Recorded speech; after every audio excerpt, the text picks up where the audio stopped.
I need a pedal board! Last night, I was kicking everything around. And I was like really frustrated. I wish I had a pedal board. And then the pedal board fairy goes, have a pedal board. So, and then Lee's like, hey, why don't you use this? Yeah. So cured now. That's actually It's mine now. You can have it. It's fine. What? It's fine. Wait, what? You stuck all Velcro. It's really awesome, man. I think that'll fit in my suitcase. No, it's cool. No, it's Lee. You're welcome, man. Thank you. What's a pedal board between friends? Well, it's $50 actually, you owe me.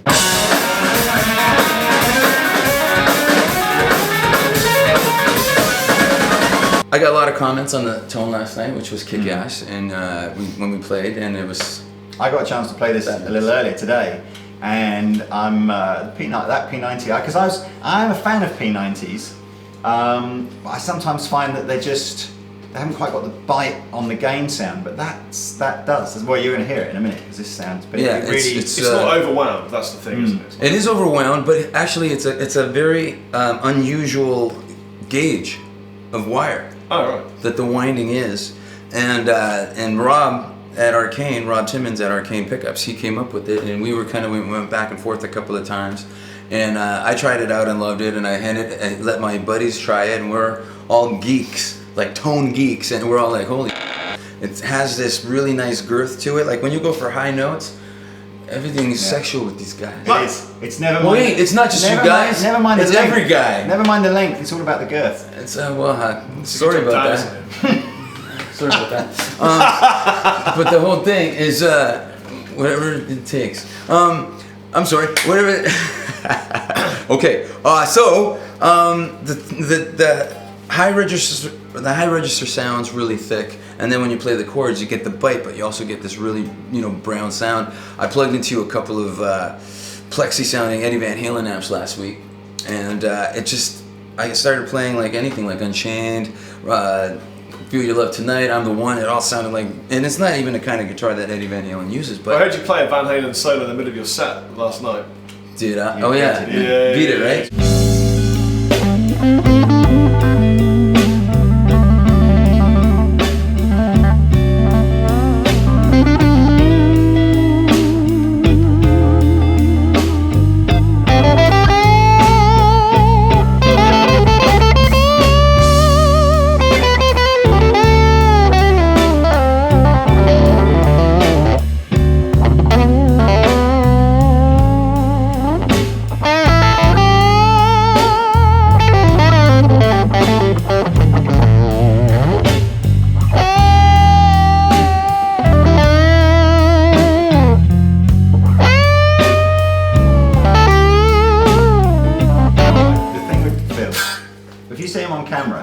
Most of everything, until I met you a few weeks ago, all I knew about you was what I saw on Fred Americana. And you kind of come across as like a super crazy dude, doesn't really take himself too seriously. When it comes to your tone though, you're like one of the most serious people I think I've ever met. Like when you talk about how different amps work together, and how you're a serious guy, aren't you, when it comes to tone? Yeah, and thank you. I'll take that as a compliment. But I think what's really important is that I'm a very compromising kind of guy, because I love Strats, and I love, and they have 3 pickups, but I love the sound that you can get in like the 2nd and 4th position, like the Stevie Ray Vaughan or the Free Ride. I love those tones, right? But the problem is that middle pickup is exactly where I pick. Yeah. And when I drop it, so I don't shred my pick with the magnets, then you can't get those tones right. Yeah, I'm exactly the same problem. The second I get a 3 pickup guitar, I'll lower the middle one right down to the bass, so it doesn't get away with the fingers. Right. If I'm hybrid picking. Exactly. And then the top one, I'm like, it's a little bit in the way, lower it down a bit more. Exactly. And you know what another thing? I pick just here. Yeah. I'm okay. I pick here. He's safe. In between the neck and the middle pickup. You're safe. I think that's why I like Strats maybe. Or not. You are. Which is great. Now, another thing is too, is like, I think, there was 2 reasons why I got rid of the neck pickup, and that was the one I just explained. The second one was that at one point I was using a guitar that had 24 frets, and it's just me, just an opinion.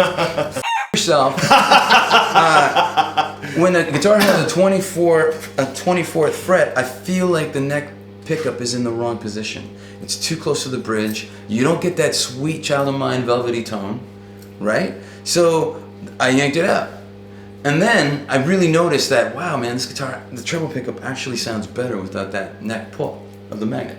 That's cool. So that's how I came up with that whole thing. You get a lot of guys, especially younger guys, and they'll come in, they'll buy their Seymour Duncan Invader pickup or some other crazy like magnet pole pieces the size of 5p pieces like that. Yes. And they get it to the point where it's like this far underneath the strings because they think that's how they get the maximum output, and then they realise they wonder why the guitar sounds different. It's because the magnets of it, the string just can't move. Right. You have to allow the dynamics of the rotation of the string for it to give off the bass frequency. Right. That's the thing. Yeah. And these guys too are wondering why can't I get a classic rock tone?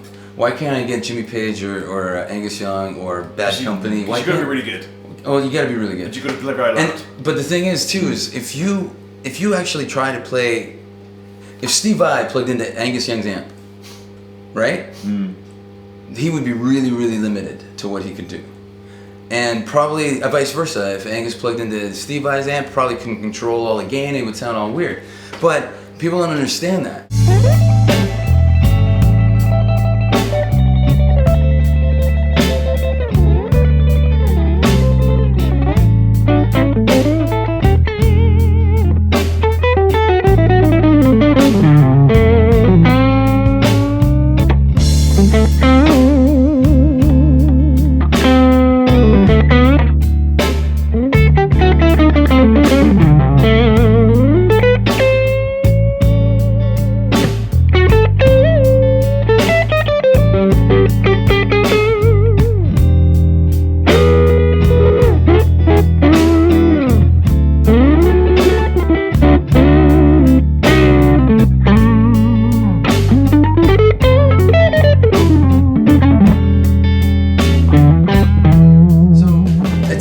It's really important, if you're not getting the classic rock tone and you got an EMG in an LTD Eclipse, first of all, you put an EMG in an OR, and it'll pretty much sound the same, right? So, haven't we had this massive debate, haven't we, on YouTube? If you put a pickup, it doesn't matter what the wood. Yeah, there was a. No, actually, it was on my EMG, forum. I get it. I'm with you on EMG. It was on my forum. There's a big thread right now saying if you put, is a guitar the sound of the pickup or is it the sound of the pickup and the wood of the guitar? everything. No, we know that. We know the answer. But it's a system. It's a whole system. With an EMG, it's more about the pickup. Well, because you're talking about a very low wound pickup that's attached to a 9-volt battery, right? You're talking about a completely different animal. So in my situation where sometimes it's fun, and you can use an EMG in a Les Paul like Zakk Wylde, and he works that animal. I like that sound. Yeah, I think he has that thing, and he's mastered that thing, and it's what he does. I think it's awesome. But if he played Back in Black, it just wouldn't sound right. No. So, and that's why you're thinking, wow, I got Zakk Wylde's amp, and I got his guitar, and I got an EMG, and I play Back in Black, and it doesn't sound like Angus Young. Well, hello. But, it's that kind of thing where you got to really think about, well, Jimmy Page used Marshalls, and he used and he had a Les Paul, and probably had a low output pickup, which he did. And that's how he got that sound. That's why A Whole Lot of Love sounds like that. And that's why A Whole Lot of Love was even a Vox AC30, by the way. Yeah. And a lot of people don't know that. That's why you need lots of guitars and lots of amplifiers to get lots of different kinds of tones.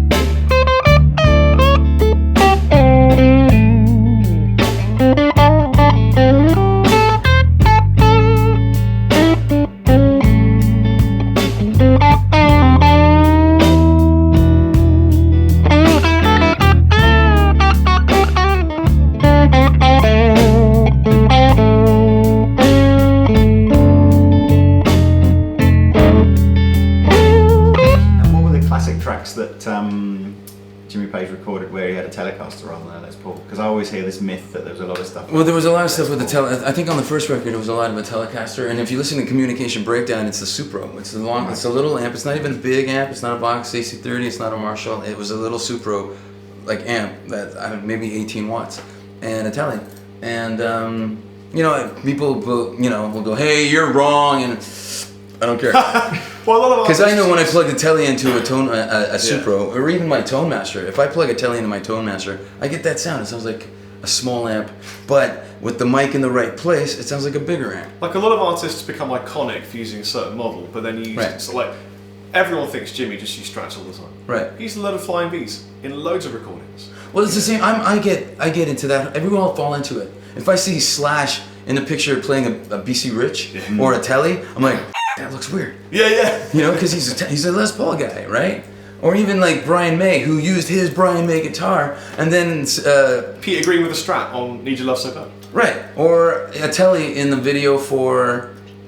Come on, help me out. Who are we talking about now? Brian May. Brian May used a telly in Crazy Little Thing Called Love in the video, and it sounds like a telly. Yeah. So, and the other thing is too is people get wound up about what they see. So hey, I saw so and so last night, and the guy was playing a PRS plugged into a Mesa, and that's what he got on the record. But no, in most cases, it was a Les Paul plugged into a Marshall. Oh really? Well, by the time you get so for the live rig, it might be the PRS with the Mesa. It is, but maybe because of the PRS, it stays in tune better than a Les Paul, and maybe the Mesa is a little more reliable than an old Marshall.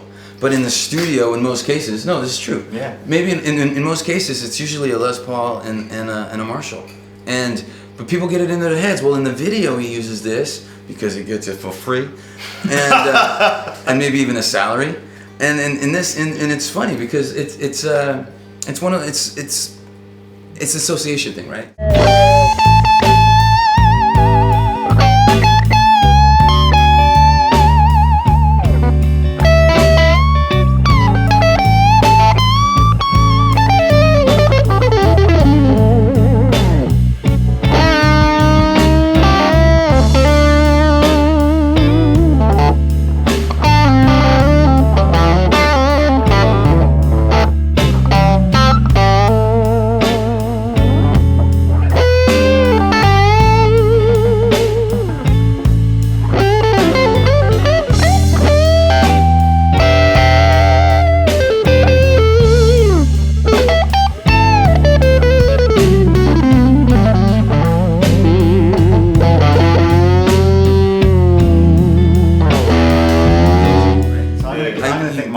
Most favourite guitar tone I've ever heard. Let me think. You can tell me, as you obviously know, you can tell me what the gear was they recorded on. Let me think. I'll tell you mine. Go on. Man of the World, Peter Green. What? Man of the World, Peter Green. It's just amazing. It's just the most. But that's a Les Paul, right? It's a Les Paul into, I think, a Marshall. It just sounds like it's just the most heartfelt, warm, emotional tone ever. Totally. It's just amazing. You might have to come back to me on that one. I've stumped myself. I can't even think what my favourite. What are you talking about? It's got to have to be John Mayer. Yeah, John Mayer. It's John Mayer, and it'll be on that album that you like, and it'll be. Where's the a Strat. That's definitely a Strat. His Strat. Yeah, for sure. Strat into. I Two Rock. I'm pretty sure it's a Two Rock. No, I don't think it's a Dumbo. I'm pretty sure it's a Two Rock. It might be an old Fender. And he has a big pedal board. What about tons of pedals. You should say my tone. Felix's tone. Well, and it's funny. Recording modern rock and a lot of the records that I work on, people think it's a huge good sound, like on the first Daughtry record that we did, but that was usually either my sticker LTD with a P94 made by Gibson, plugged into a Marshall, a Plexi, and then doubled with a hollow body into a Vox AC30 or a Sound City, and these were all old amps. But when you layer these amps with character together, you get the wall of character. It doesn't sound like anything really. And the funny thing was is that record became a staple. It became a calling card for me. They're like, hey, let's get that guy that did the Daughtry record. Well, his name is Phil X. That can't be. Like, who's called Phil X? But anyways, I ended up getting job after job after job because, hey, we want you to do. It got to the point where, hey, can you bring the acoustic that you used on the Daughtry record? And it was like, sure. It's in my garage. So people, they think it's a lot of gain, but it's not a lot of gain. It's a classic amp. And in some cases, you can layer in a fuzz pedal, and in other cases, you can fit a real fuzz pedal. A real fuzz pedal. We met George Trips the other day, and we did a little fuzz kind of video. Nice. I hate fuzz pedals. But they're great to layer. So it has its place. It does have its place. But if you think about it, if you're next time you're recording at home, and and you got your Pro Tools going or whatever, you know, software you're using, and you lay down, say a Les Paul and a Marshall on the left, and the same rig on the right, and instead of, say you don't want to do a triple and quad, which we call it, which is another guitar and another amp, and have 2 guitars on both sides, there's 4 guitars all doing the same thing. But it's got to be super tight and super in tune, so it doesn't sound coarsey, and it doesn't sound flammy, and it doesn't sound messy. So sometimes we do that, and sometimes, instead of adding a 3rd and 4th, just one up the middle, and all it is a fuzz box plugged direct in. One up the middle. One up what? One up the middle. That's what you said. Yeah, when Captain releases his solo blues album, One up the middle. Session it's help coming out just after we play instruments. Nice. I want to do a solo one. I'll send it to you via internet.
Great players always have plexi amplifiers. And whenever I've plugged into a plexi amplifier, I just find I get exposed. Everything that, I find, every scratchy kind of sound that's not quite right, the plexi just goes, bye, you up, in your face like that. I know exactly what you're saying, and it comes down to the hands. It's almost like you have to play the amp. Like sometimes I'll feel like if I have the plexi set a certain way, I have to pick a little lighter. Right. Or if I pick how I usually play and it's low watt speakers, then it gets a little farty, so I have to use higher watt speakers. So I use my plexi in 75s in a Marshall cabinet, and that's basically that tone for me, and it totally works. It responds to my hands. I get really excited, and then the Evil Robot does its thing into another cabinet, and and the blend for me is amazing. But it's playing the amp. Like, okay, I went to the amp show in Sherman Oaks last October, and you can go. It's not like the NAMM show. It's like, you guys should come. It's like a hotel floor. Yeah. And every amp company has a room. So and you close the door and crank it up as loud as you want, and nobody's coming around with a decibel meter going, hey, you're shut down. So it's really an amazing experience. But the thing is, it's so loud that your ears are burnt out. But before they get burnt out, you're getting to try out some amps. And so many people plugged into the Evil Robot, and one guy actually pinpointed it. It's exactly what you said. He started playing, and it sounded all gucky and stuff. And he goes, "Wow, you actually really have to be able to play this amp."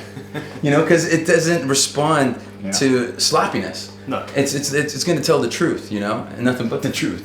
So if you're a sloppy, You can't handle the truth. Or whatever the line from that. These guys in movies. That was the line, man. But that's the whole thing, and it's like people are like, hey, what kind of overdrive pedal should I get that'll make me sound better? I go, there's one on the market. It's called Practice. Because that's what's going to make sense. I have 4 of those. They're great. I'm a sucker. I buy the one for Talent Booster. The Talent Booster, right? It really works. Tons of leg. See, I think there actually are gain pedals that you can buy. I mean, I surround myself with gear that I think makes me sound better. Yeah. Because it's art, and therefore it's a completely subjective field. But the thing is like, what happens one night you show up and you haven't got your you forgot your overdrive protective pedal. stuff. And this is the thing. Around you. One time I went to use my overdrive pedal at a gig and it wasn't working. So, and I was like, instead of freaking out or calling someone to bring me an overdrive pedal, I was like, guys, it's up to you.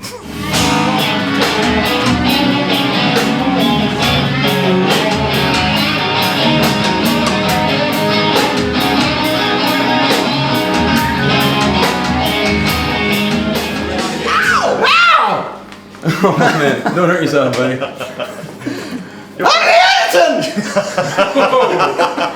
Wow. What? Yeah. Thanks, guys. Thanks for hanging out. Thank you for watching us. Hey, and thank you. And thank you. Thank you for very much. having me in. Thank you for coming to Andertons. these fine shores. It's been a pleasure and an honour to have It's been you. amazing. Thank you. Bye. See you later. See ya. Ciao.